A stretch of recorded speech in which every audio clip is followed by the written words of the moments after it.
Hey, how's it going? How's everybody doing? Just continuing on with the little thing I was doing called Shelf by Shelf, where I'm just going through my collection of things, just kind of one or two shelves at a time, rather than just doing the entire thing like I often do, just because I have so many things in my collection now. And it's just easier this way and more fun for me, I guess. I can talk about like briefly about what things are, where they come from. I think I'm going to do two, maybe three shelves today, and I think this is part seven, I believe. I want to say something like that. I'm guessing, but yeah, I believe it's part seven. And if you want to be really cool and hit that subscribe button, just help me get up to 1,000 subscribers. That would really be awesome. I really like that. And if you want to hit a like button, leave a comment below and talk about maybe your collection or anything in my collection you found kind of neat. Or if there's something I glossed over, which does happen from time to time, and you say, hey, you didn't mention that thing, then go ahead and mention it. And I will get back to you because I don't get a lot of comments and I do enjoy the banter. All right, so let's get into this. So come over here. I'm going to turn on that light. I can do the Wizard of Oz, this Wizard of Oz shelf. It's kind of dim in here for some reason. I don't know why, but oh well. Actually, hold on. Maybe I can try something. Okay, I opened another window. It might help a little bit. I'm not sure, but anyway, I'll just go through this Wizard of Oz shelf first. And over here is just a copy of the actual novel, not obviously an original copy from 100 years ago, but I guess more than 100 years ago now. But just Wizard of Oz, and that's one of those books. You open it up and you turn the thing side to side, and the picture kind of changes. That's just a little storybook. I got a Star Wars one kicking around somewhere too of that. These are the things that the wizard had given the Lion, the Tin Man, and the Scarecrow. That's the diploma.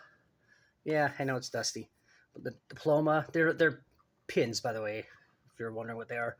That he gave the Tin Man the heart, or sorry, the Scarecrow the heart for the Tin Man, and the courage medal for the Lion.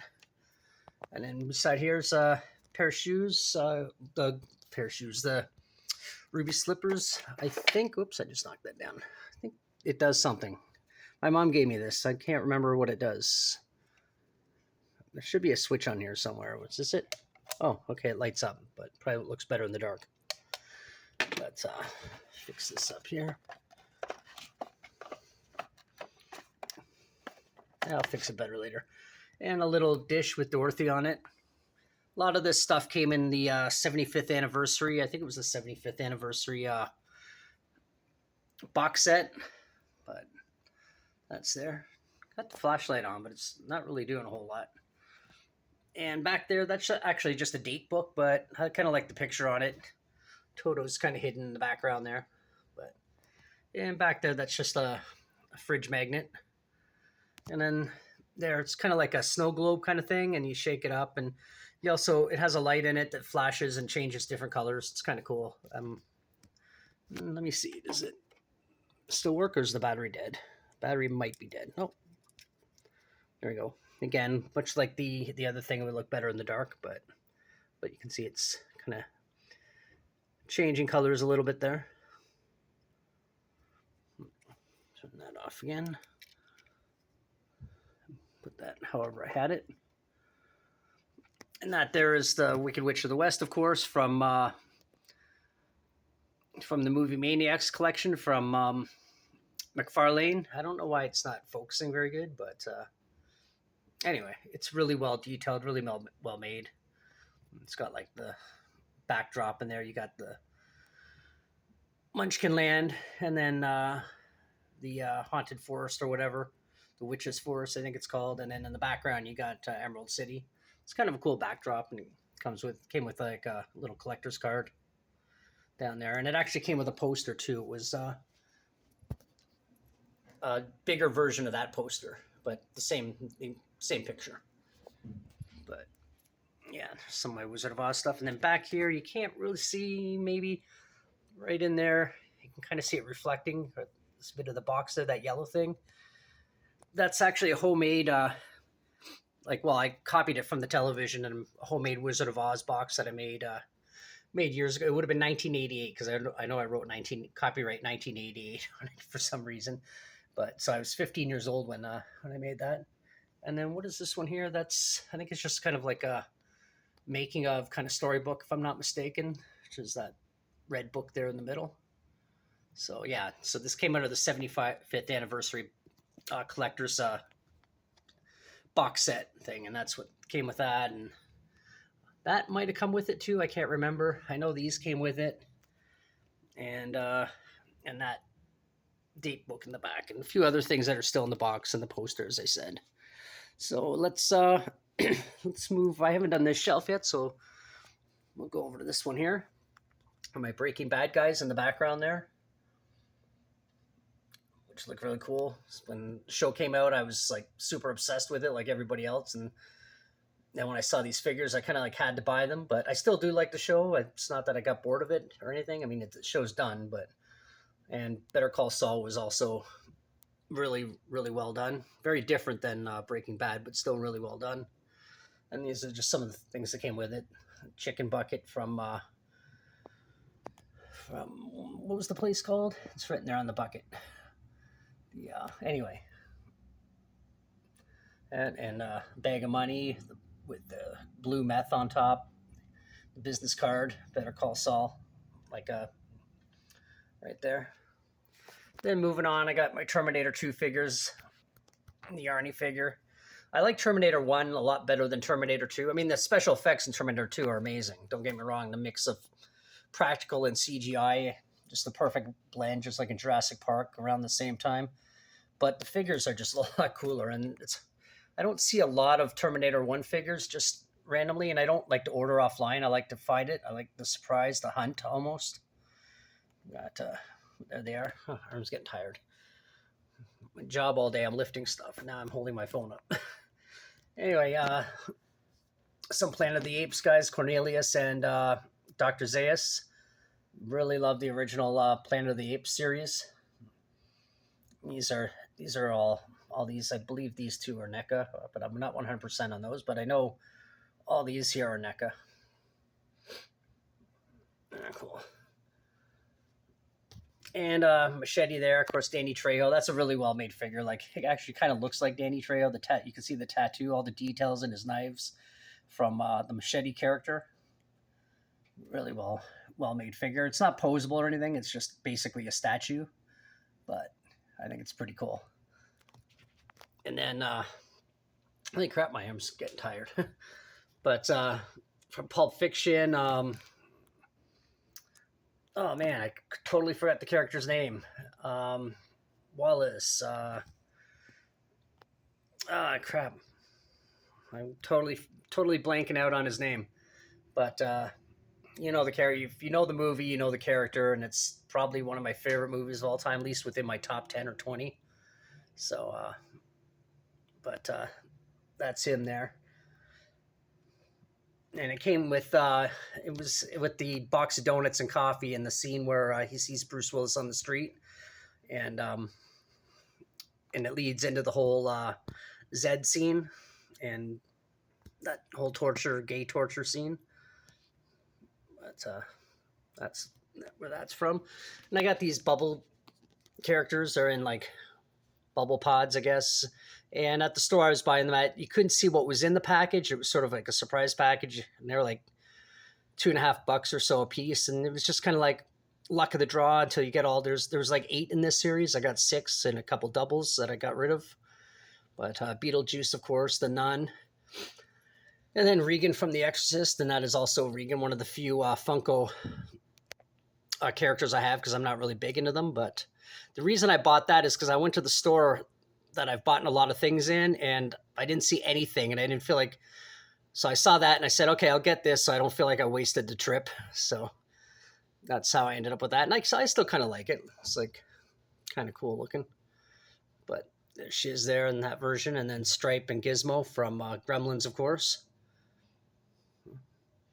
And then Pennywise from the new It, which is kind of cool. And my arms are getting a little bit tired, but I think I'll do one more shelf. I'll go through this quick because this shelf is going to get changed in stuff soon. But the only Star Wars stuff I kind of collect, except for the odd Mandalorian things I've grabbed here and there from the dollar store, is basically R2D2s and C3POs. I don't know why. I, I just kind of like the two characters together. But I'll go through really quick. Over here, that's that Star Wars book I was talking about. That's the same as the Wizard of Oz one. You turn it one way and it changes the picture. Or I guess so much you have to turn the page, actually. You have to open and close the page. That's how it works. That's why doing this isn't doing anything. But Rebel Alliance symbol, that actually came with that Funko C3PO in the back. That was like the background in the box. And some various action figures from the original trilogy that I've had for years and years. And then some of these little statuette freestanding ones. I don't remember what those come from, but I got a few of them. This is Boba Fett, Chewie, Princess Leia. That's Jedi Leia.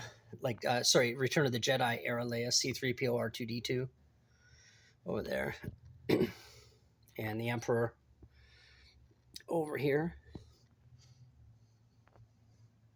And then C3POs and R2D2s. That's actually like a C3PO R2D2 Hot Wheels version if they were cars as opposed to droids. And then it's a Micro Machine Sandcrawler over there.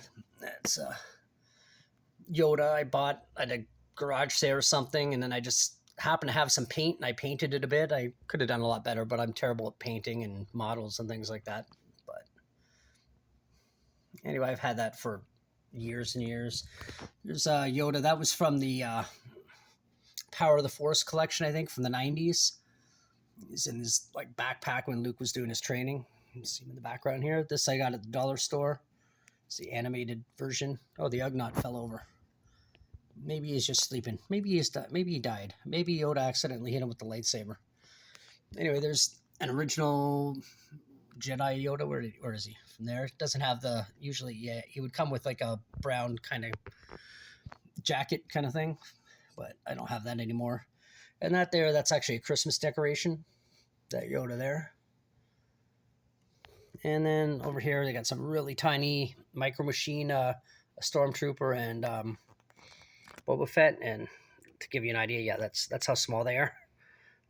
Like my finger can go in front of them. And then back there, that's an R2D2. I got the dollar store. It's actually full of candy. That's a shampoo bottle, I think, from probably late 70s, just after the film came out, the original film.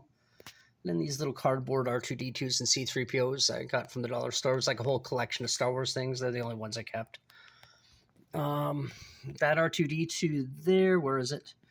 That came from Taco Bell back when the movies were being re-released in the 90s. And Taco Bell was, they were doing the Star Wars collectible toys, and then it's kind of segued into the prequel trilogy. They started doing those as well. And that there's an original R2D2 and C3PO from the 70s, and the re-release versions that came out in the 90s. Right there, you can see the difference. And then over here, that I'm not sure where I got these two this set of R2D2 and C3PO, but they're there. And that's a little miniature R2D2 there with a couple little Darth Vaders that aren't very big, as you can see. And then these figures, they're from a game. I'm not into gaming. Like, it was like that card game. I'm not sure what it's called, but that's what those are from. And then these were like Star Wars Kinder Surprise eggs, or Kinder Surprise eggs. They were the prizes inside. But and a Return of the Jedi patch from the back in the 80s. Anything in here I missed? Not quite sure. Oh, that little guy, that's a Japanese R2D2. Those are pretty rare, and I think it's actually worth about $200 just for such a little thing. But it's kind of cool. And then this is the re-release. Goes with the 12-inch Star Wars dolls. This is the re-release one from the 1990s as well. It was kind of cool. I kind of forgot I had it. I was going through a box one day and pulled it out, and I was like, "What? No way! I didn't know I had it. There's an R2D2 in here." I was like, kind of super excited. But yeah, I guess that's it. So yeah, there's a couple more things from the collection. If you want to comment below about anything you might have, or any interest you have in Star Wars, or any of the other things that were mentioned in this video. And if you watched it all the way through, thank you very much. If you want to hit that subscribe button, that would really be awesome too, just to bump me up a couple more peeps and get me up to help me get closer to my goal of 1,000 subscribers. And I don't know why I'm saying subscribers so weird like that, but anyway, thanks for watching, and I guess until the next one, bye.